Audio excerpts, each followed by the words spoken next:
There's no Inspired Zeal on this deck, so without both students getting the Leticia patience, he can't have Zeal on the Alumni. I think he just loses instantly because we can kill them all. So he needs a student of each type to live. Otherwise, there's no Zeal, and without Zeal, he's done for. So he's not going to click this, and that means we Toad Prince it, and then he can't make any more students, and he's done. Like, the deck's just completely done at this point. He can't make students, he won't get the Zeal. Yep, GG, get out of my game.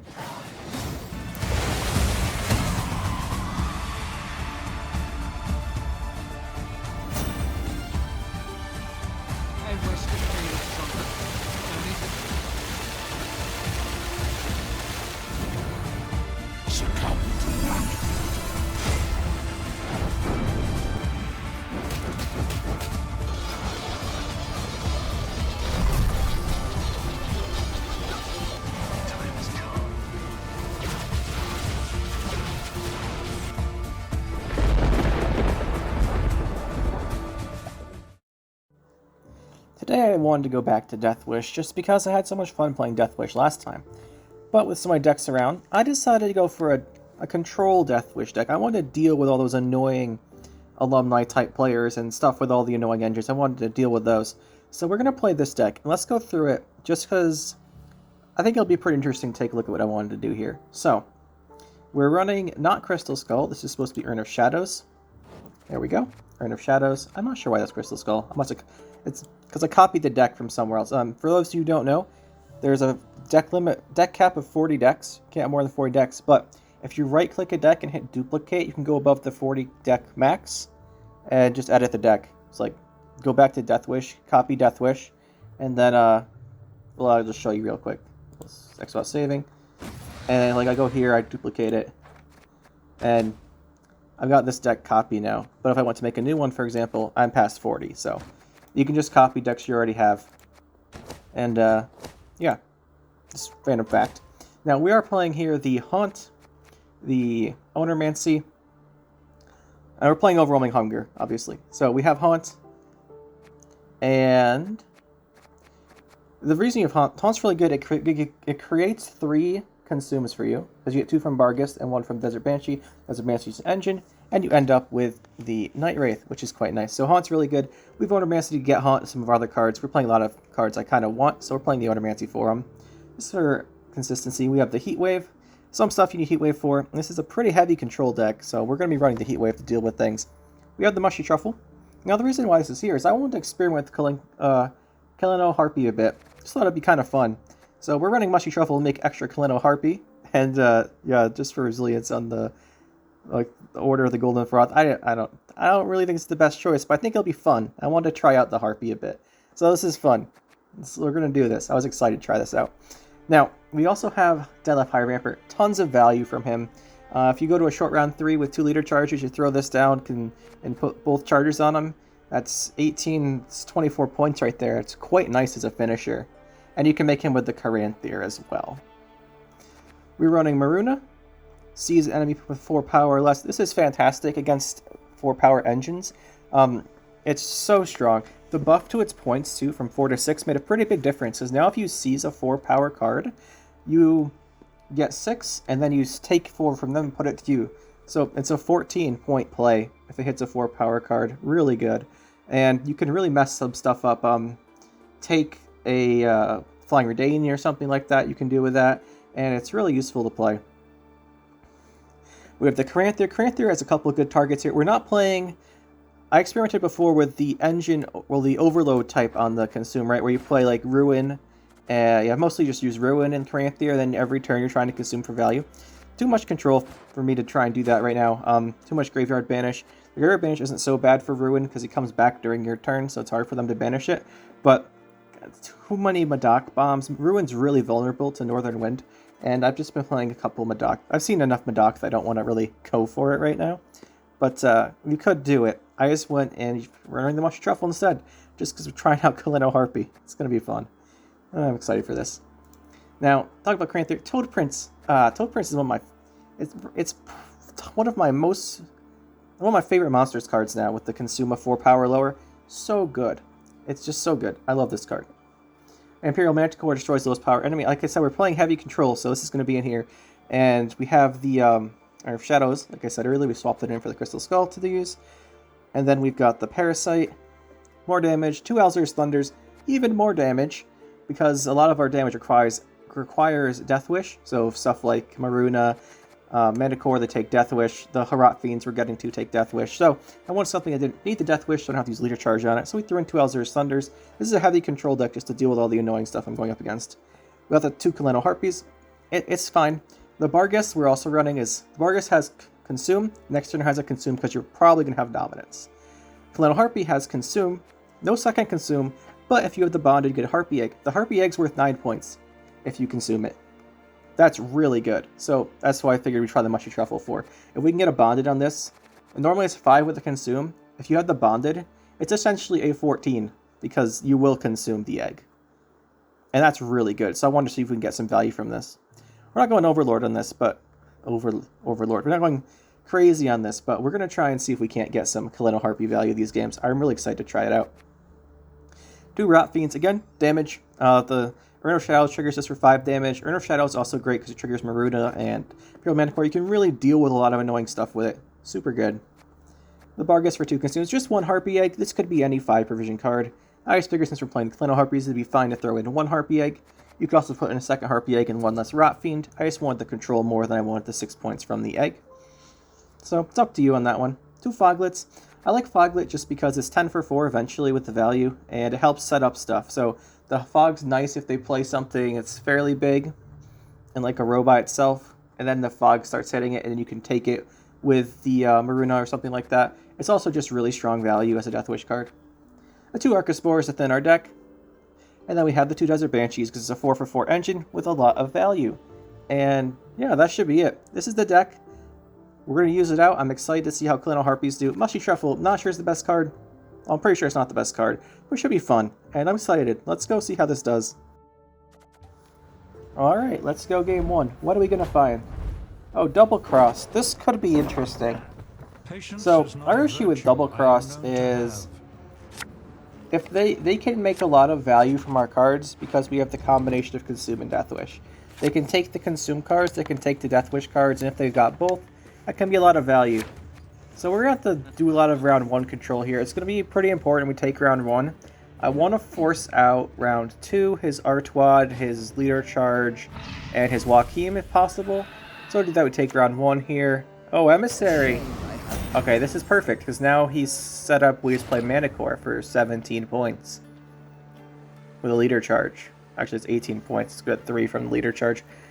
There's no way I'm resisting this. This should do exactly what we want.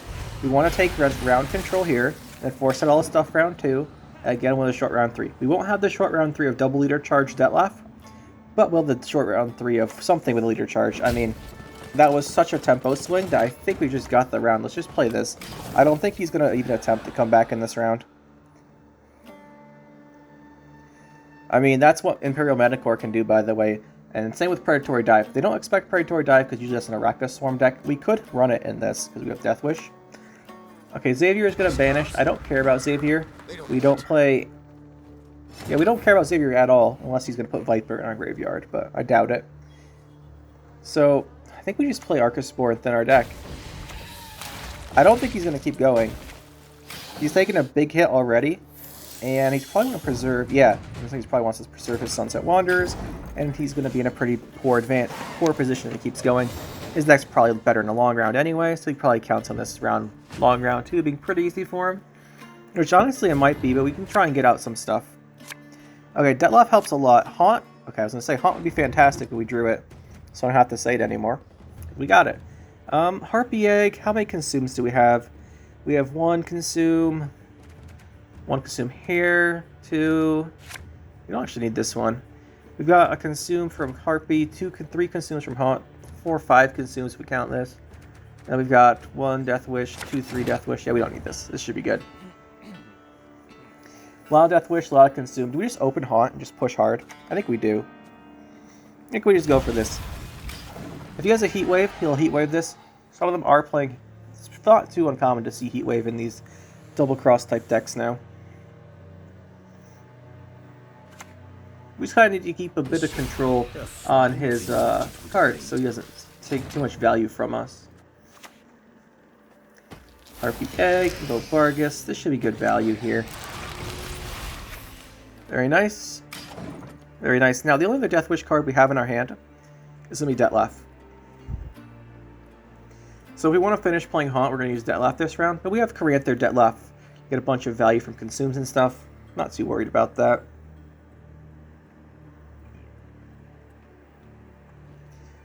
Well, it's not too concerning either, because normally when you're going to do a pretty hard bleed or push, or long bleed or long push or whatever, you are concerned about going down a card round 3.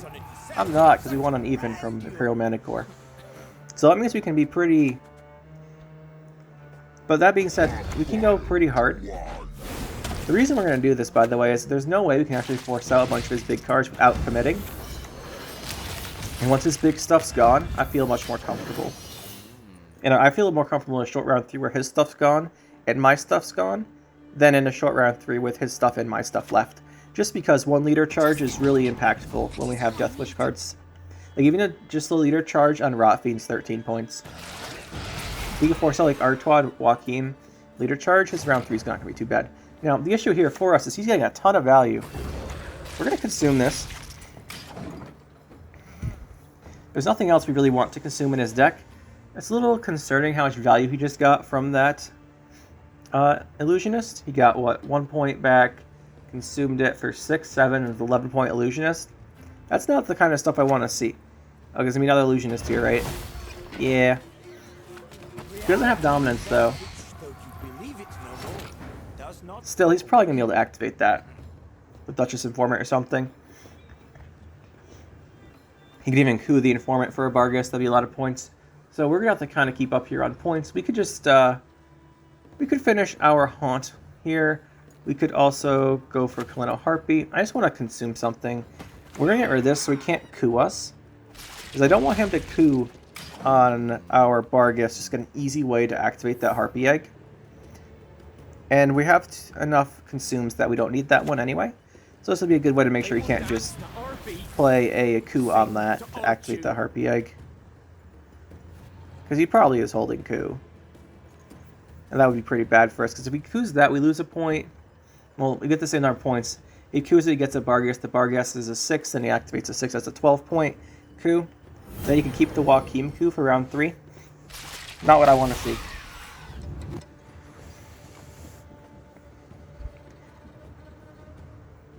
Okay, he's going to try and do this. I think we just go Detlef.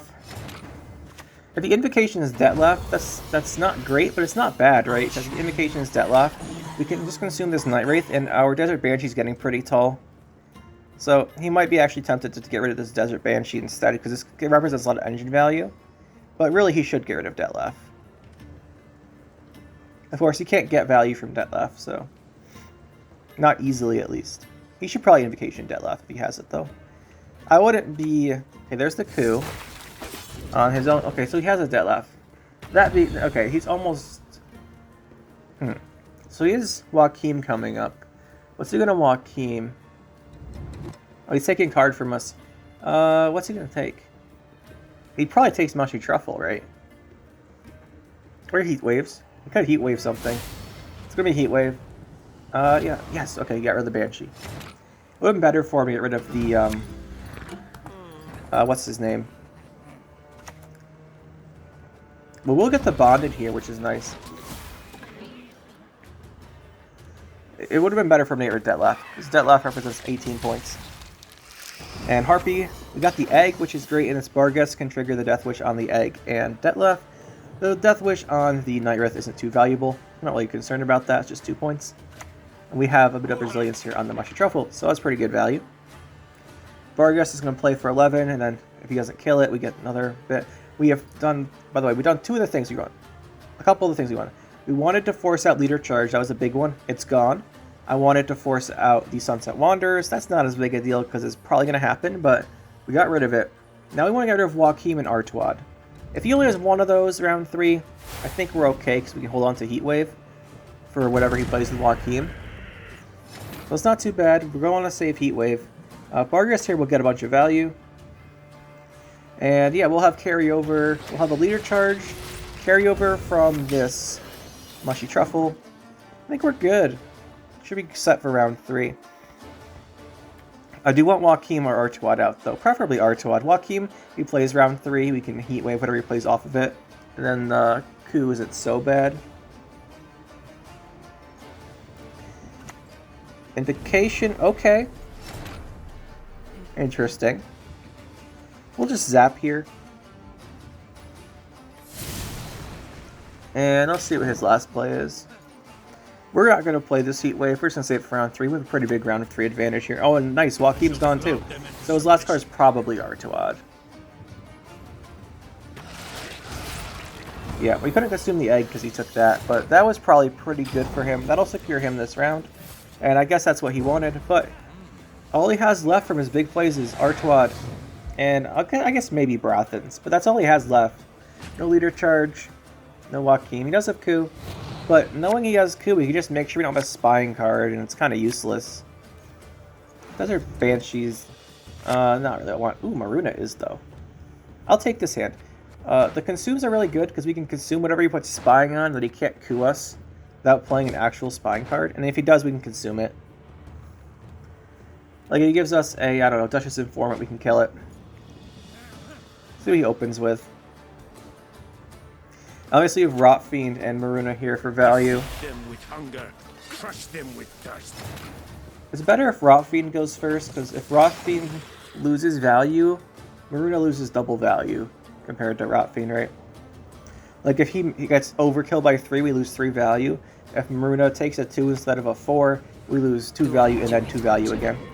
Okay, we're just going to consume that, so we can't coup it. There's no way he gets rid of coup in his hand. Okay, that was not great, but that's fine. Obviously, in the perfect world, we hit the Mage Torturer, but it doesn't really matter. Maruna Steel should be pretty good. We can make sure we get a 4. Okay, what's this? Emissary. We guarantee Maruna steals the Blightmaker here. That's good. He's up by 14, but we should be fine. We play this ranged. Trying to think how we get those value out of our Golden Froth. There's no way to really get 6 value from it. If we play ranged and we just anything that boosts the Emissary is meaningless because he has coup in his hand. So we'll just put it here. And do we want a leader charge or do we want to use Barghest? It's coup, so we can go a little tall here. So we can just get rid of the Blightmaker here. And then the only thing he can put the coup onto is going to be the Emissary. There it is. If he puts on Blightmaker as like a chance he's playing a Fawn or something, but not really.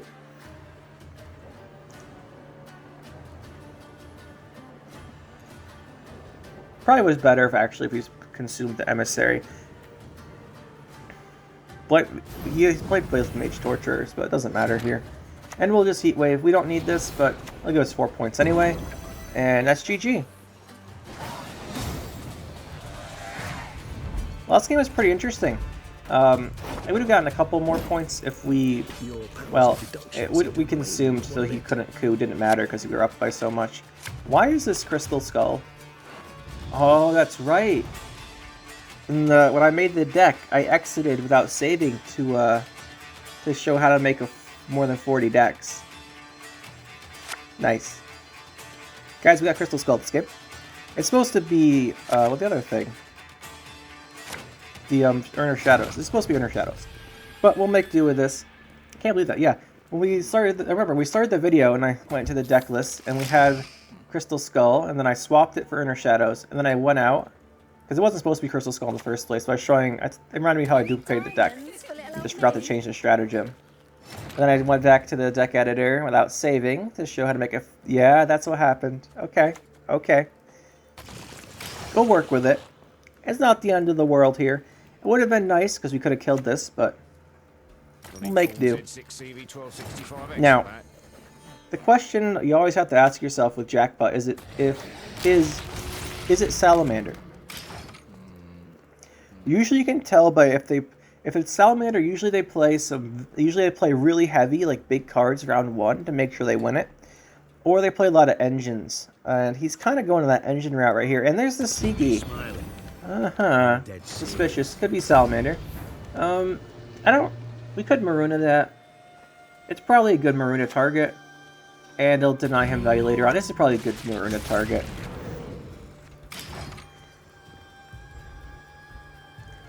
Now, I'll determine if it's Salamander or not. Usually the Salamanders plays a bunch of coin engines. And Sewer Raiders Thins. Okay, maybe. We can go for the Harpy here. Let's activate the egg. It's a pretty solid play, and there's really nothing I want a Crystal Skull, so let's put on this.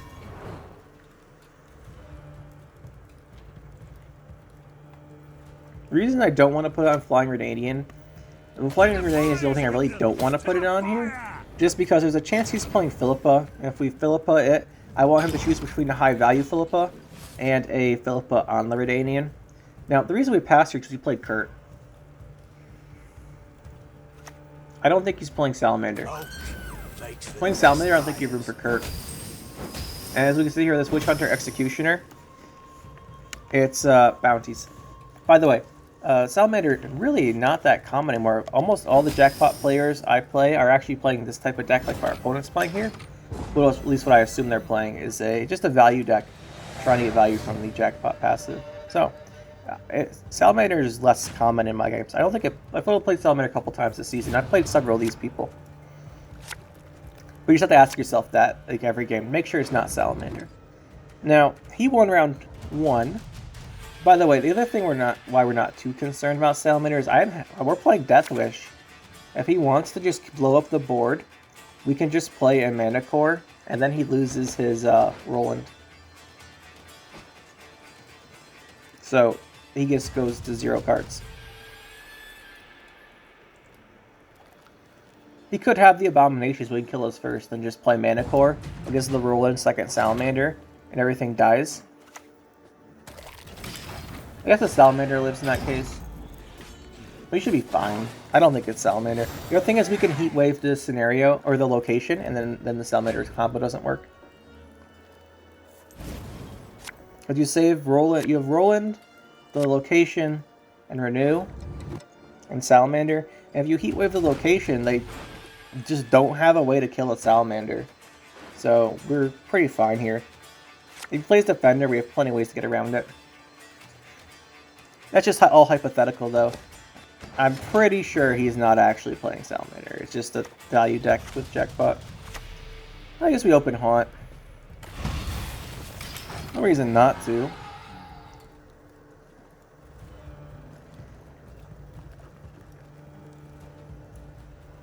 And if you look at our hand here, we've got Heat Wave, that's a control card removal. Rotfiend is control. The Mana Core is control. We're going to make a second Mana Core, probably with the Caranthier. That's control. Look how much control is in our hand.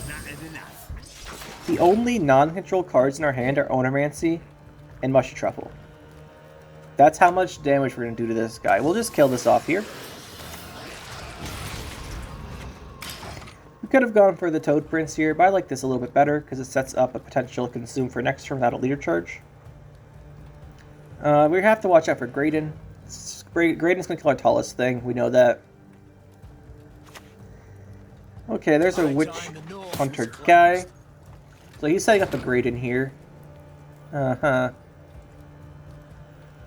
We could just zap that. We could do a lot of stuff here. We could just Toad Prince. We have so much control. Toad Prince we just want to find a 4-point card on and get value from him. So I think I'll do that here.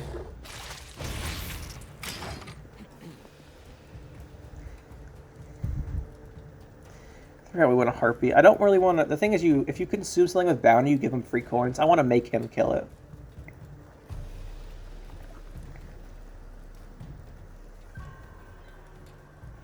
But anything he plays, we're just going to kill.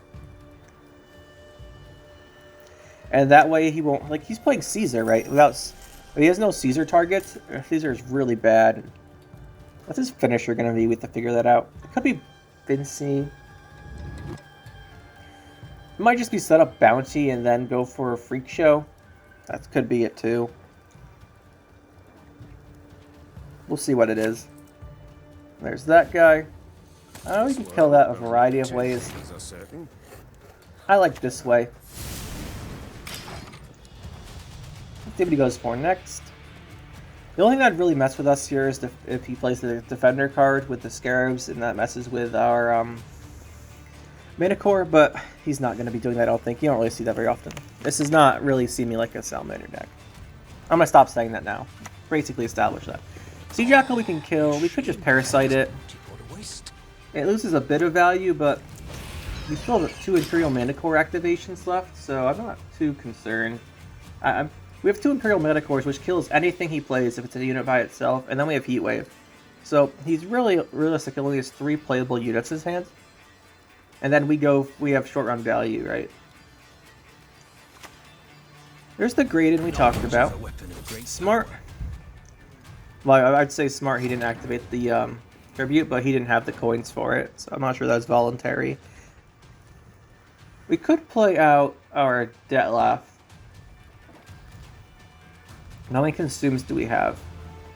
2 leader charges. Let's go Corinth. Let's remove this Graydon. We have to remove this Graydon anyway. There's a Mana Core is going to hit this Graydon no matter what. Let's just kill it now. And now he knows we have a Mana Core in our hand. But we have a Consume from Mushy Truffle. We have another leader charge consume. If we go for Dettlaff, we can only consume him once. We can also use that last consume on the Night Wraith and pull something else out. We might not play Dettlaff here. We'll see.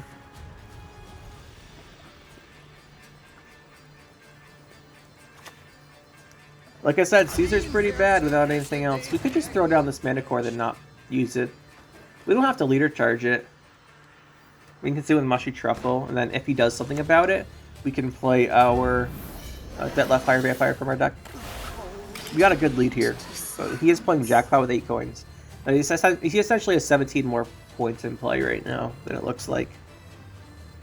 At least, depending how efficient his coins to points transfer is going to be. He does have last say, so if he's a big Sea Jackal, we can't interact with it, but that's fine, I think. We'll see. Okay, he's gonna seize here. Okay. Not bad. That Mana Core wasn't gonna be fantastic anyway. We can play Dettlaff now. We could leader charge it. Probably safest to leader charge it in case he has a Heat Wave. He played Junior, so he doesn't have Heat Wave, but you know what I'm saying, he has some kind of removal. He doesn't have any, but no reason not to do that. Okay, we could Heat Wave. Well, we can't Heat Wave here. Heat Wave's our last play. Because if we Heat Wave, we can't use the order of the Mushy Truffle, but we get the Harpy from it to consume this Dettlaff. That'll be pretty good. We're getting a pretty large advantage here. Let's see what his does here. What he does here will tell me what his last card is. I'm pretty sure we got this. We're really far ahead. We have the order of Mushy Truffle. What would the worst card for him to have be? Maybe a Sea Jackal? I mean, Yurden's bad, but I'd say probably Sea Jackal's what he's more likely to have as a finisher. What else spends coins? Freak Show. If he bounties something, his last card's Freak Show. Whatever he plays now is a bounty, his last card's gonna be Freak Show. Yeah, it only converts the coins at 1-to-1.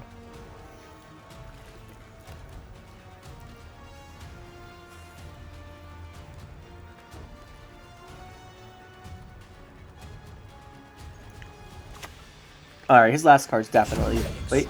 Yeah, his last card's definitely a Freak Show. So he's got 6 coins, 15 coins, and then he gets 6 back, so it's 21. It's 46 points, plus it plays for 4 with 2 more. So he gets 6 coins after paying 2, so let's cancel out its deploy. We'll just boost this because we win. We win even more. We put these on. And we'll we'll Heat Wave. I guess it has to be Witchfinder here, but we win by like 4, I think. 46, and then no 44. He gets to 44, and we have 48. equivalent after he does damage and stuff, so that's not gonna be the number. But I think we win by 4.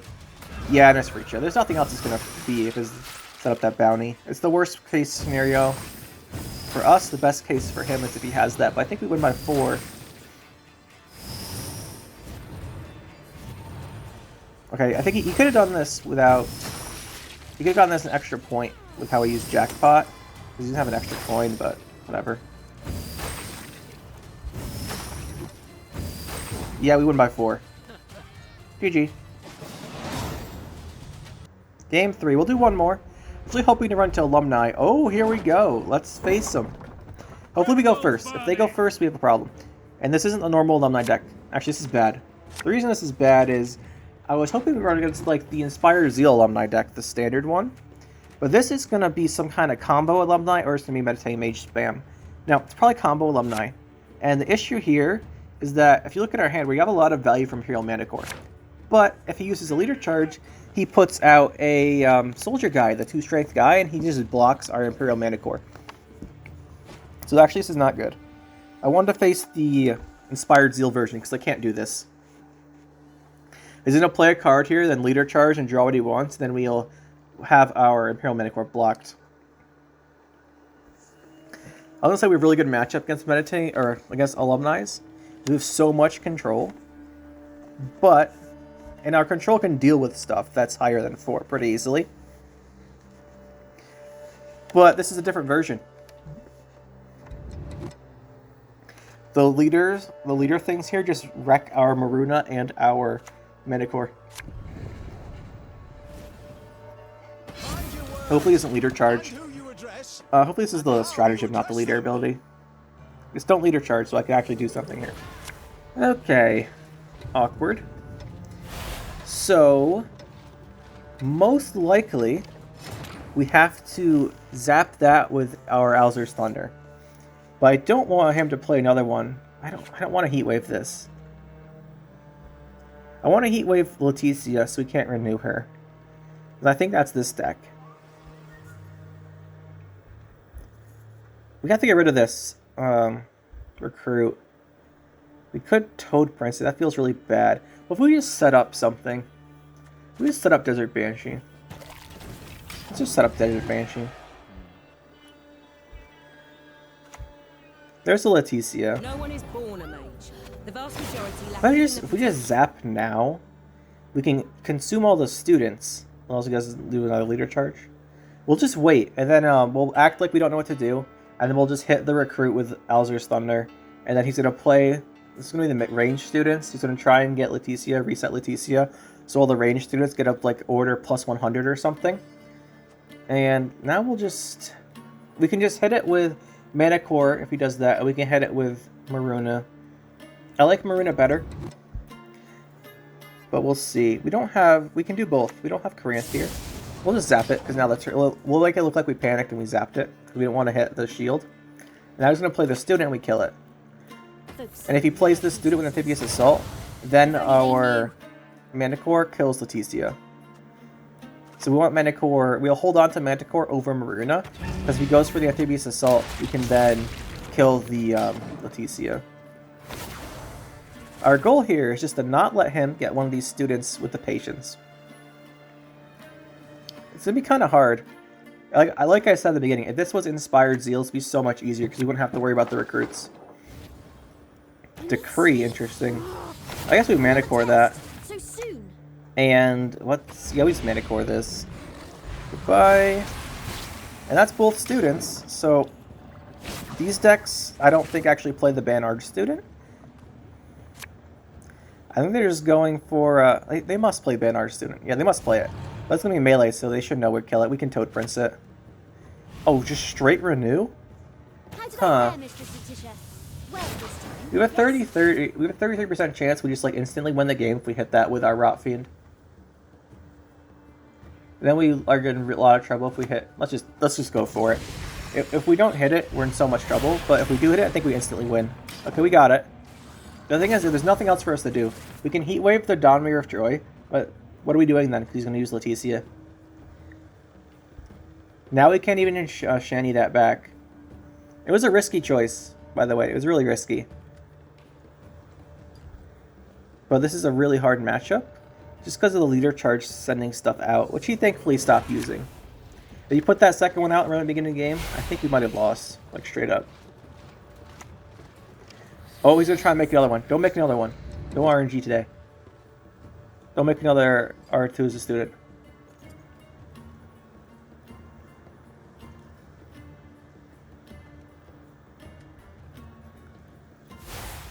Nice. No R2 as a student. Not that likely he gets it anyway. Here, there's no Inspired Zeal on this deck, so without both students getting the Leticia patience, he can't have Zeal on the Alumni. I think he just loses instantly because we can kill them all. So he needs a student of each type to live. Otherwise, there's no Zeal, and without Zeal, he's done for. So like, he's not going to click this, and that means we Toad Prince it, and then he can't make any more students, and he's done. Like, the deck's just completely done at this point. He can't make students, he won't get the Zeal. Yep, GG, get out of my game. What I think, how'd it do, all that good stuff. Real quick here, I really like the deck. It's fun. It has a lot of control. It's a really unorthodox control deck, which I think is kind of refreshing to play. A lot of Skelliguffer controls, some Syndicate, but this really is a different type of control deck, and I like it. As far as card choices, I don't think we need 2 Elzer's Thunders. I think I'll go with a second Harpy Egg there. That's one thing that I think I'll change. The Elzer's Thunder is interesting, but I'm not sure it's quite necessary. There's so much control. The nice thing about some of the Deathwish cards that do control is you can play them for their points without their Deathwish. You just like proactively play this, and then either trigger its Deathwish, or you can just play it first and then consume it like a Barghest later on if you want to. So that's pretty flexible. I like that a little bit better. I might even drop the second one here. There's a lot of 5-version cards you can run. So you can even play Predatory Dive, for example. You can play a Griffin, but I think that for this one, I like having the 1 Elzer's Thunder, so we'll leave that in here for now. You can also run Artifact Compression if you're really cool. Really cool. Yeah, so we can also throw in a Maxi here. I think we'll keep this. I think we'll actually swap this for a Maxi, but it's still a good consistency. Now, I think that's the change I'd like to make. Now, as far as the deck, how it plays, it's really fun to play. I like how it works. The only thing we didn't run into any games today where we have, so with these heavy control decks, what can happen is you run into something, let's say like no unit, right? And a new unit immunity, Scoia'tael in particular, they've rated no unit with immunity units.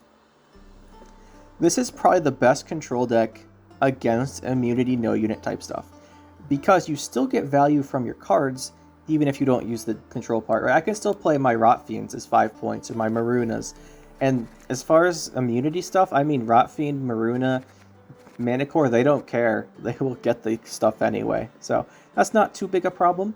So it's less vulnerable to those no unit type decks than you'd expect, especially if it's obviously not great, but it's better than other stuff is, and I like it.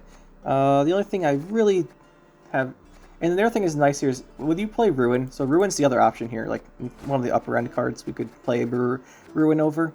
Where is he? There he is. So yeah, you get your Ruin and you use Caranther on him, and then every turn you summon him back. That works best with Slizzard, just because you have enough consumes and maybe a Barbagazi, which you could put in the deck, by the way. Like cut the Celeano Harpies for a Barbagazi, and then a 4-point Drago Warrior. Yeah, Drago Warrior, the one consumes the 2 next to it. That wouldn't be bad. The thing with Ruin is, it's really hard to balance how many consumes you need with Ruin with how many times he's coming back, right? So if he comes back every turn, you need to consume every turn. If he comes back and then they banish it with a Heat Wave or something, you only need to consume it once. So it makes deck building a lot harder, and what you want to fall into harder. And I kind of like this. Feels a little bit better. By the way, you could also put in Yigurn if you want to. Consuming him's not bad, especially. But then again, you probably want Azrael then, and that's a lot of cards. So you could, if you don't like the control, what you could do is put in the Yigurn, you could put in the Azrael, and you could go with, what's his name? Penitent into Pugo Boombreaker, for example, or Penitent to something else, or just use the other cards. But probably Penitent into Pugo Boombreaker, and then the Yigurn and Azrael for a tall package you could substitute in for some of this control. That might be fine. But yeah, I like the deck. It was quite a bit of fun. I'm surprised we got so much success with it, honestly. I didn't test this one out too much beforehand. Actually, I didn't test this one out at all beforehand. I tested out the other Deathwish deck a bit more, and I thought it'd be kind of fun to make a control version. The version I linked, made a video on the beginning of the season. That was fun, so I decided to go back to it, played a couple games with it, said, you know what, let's make a control version. That's where this deck came from. And I just played the first 3 games with it here, and you saw them with me live. Obviously, now that you've seen me actually put Urn of Shadows in, since I apparently exited without saving earlier. It must have been when I was doing showing you how to make an extra deck if you're at 40. But hopefully you guys enjoyed. This was quite a bit of fun trying out the Harpies. Didn't get super ton of Harpy value, but it was fun nonetheless, and hopefully you enjoyed. We'll see you next time.